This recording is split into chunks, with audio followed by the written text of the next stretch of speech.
Welcome to this video on fiber optic communication. In this video, we will have an overview of the two major transmission characteristics of an optical fiber, that is attenuation and dispersion, which are the cause of signal degradation in a fiber. I am Dr. M. Sumathi, Professor of Electronics and Communication Engineering. The signal degradation in an optical fiber is due to attenuation and dispersion. Attenuation is nothing but loss in signal strength. It is otherwise called signal loss or fiber loss, and it determines a maximum distance between a transmitter and a receiver or inline amplifier. That is, attenuation determines the distance over which a signal can be transmitted without amplification. If the attenuation is large, then the signal needs to be amplified or regenerated before it reaches the receiver. The equipments like amplifiers and regenerators are expensive, and therefore attenuation affects the cost of the system. Dispersion is nothing but spreading of pulse in time domain. Take an analogy. Athletes, when they start a race, all of them start at the same instant of time, but at the finishing end, the different runners reach at different instants of time. That is, they have dispersed in time domain, or they have spread with respect to time. So, dispersion is nothing but spreading of pulse in time domain. It causes optical signal to broaden as it travels along the fiber and limits the information carrying capacity of the fiber. In other words, dispersion limits the data rate that can be supported by a fiber. The first figure shows a signal launched into an optical fiber, and at the receiver end the signal has been attenuated. That is, the signal weakens or its amplitude reduces. And the second shows two pulses launched into a fiber and which are attenuated and also dispersed, and therefore the broadening of a pulse occurs and overlapping happens. The second picture shows three pulses launched into an optical fiber, and at the receiving end of the fiber the signal has attenuated and dispersed. Attenuation has caused reduction in signal amplitude, and dispersion has caused broadening of the pulse and overlapping of adjacent pulses.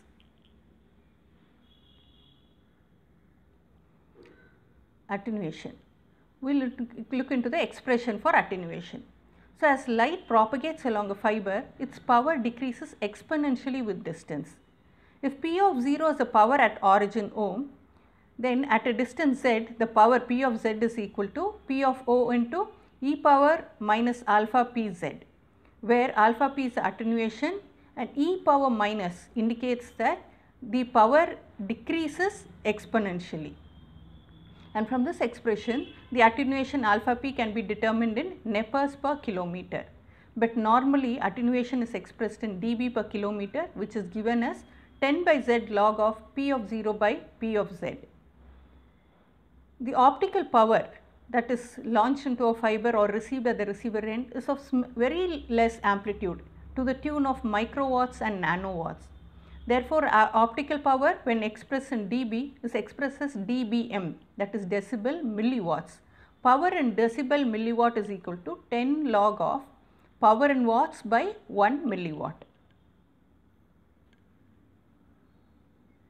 This figure shows the broadening and attenuation of pulses as they propagate along a fiber with respect to time. Figure A shows two pulses being launched into a fiber, and figure B shows after travelling a distance over a time, the signal is attenuated and dispersed. Attenuation has caused a reduction in amplitude and dispersion has caused broadening of the pulse.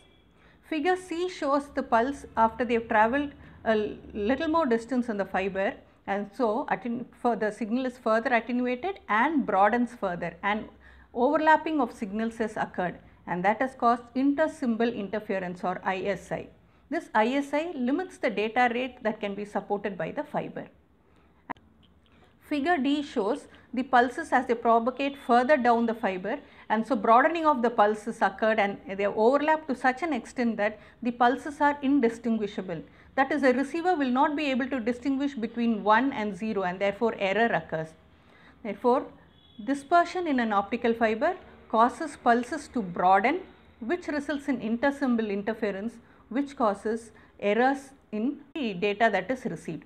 Therefore, Dispersion limits the data rate that can be supported by a fiber. It limits the information carrying capacity of the fiber.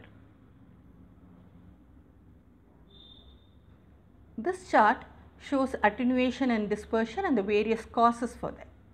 So, the signal degradation due to attenuation is caused due to absorption loss, scattering loss, bending loss and core cladding loss. Absorption loss is absorption of the signal power by the material, and this is due to atomic defects, intrinsic absorption and extrinsic absorption. Scattering loss, where light is scattered in various directions, is due to linear scattering and nonlinear scattering. Linear scattering can be further classified into Rayleigh scattering and Mie scattering, and nonlinear scattering as stimulated Raman scattering SRS and stimulated Brillouin scattering SBS. And bending loss, which occurs when a fiber is bent, is classified as micro bending loss and macro bending loss.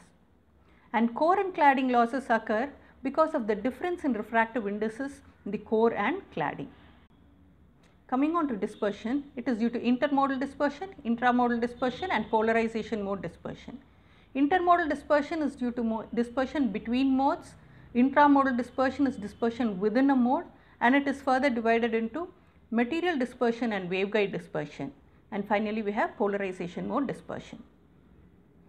Attenuation and the causes of attenuation and the causes of dispersion are discussed in detail in the further videos.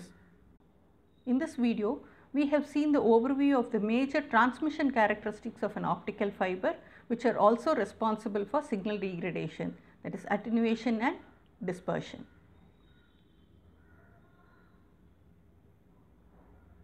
These are the references. Thank you.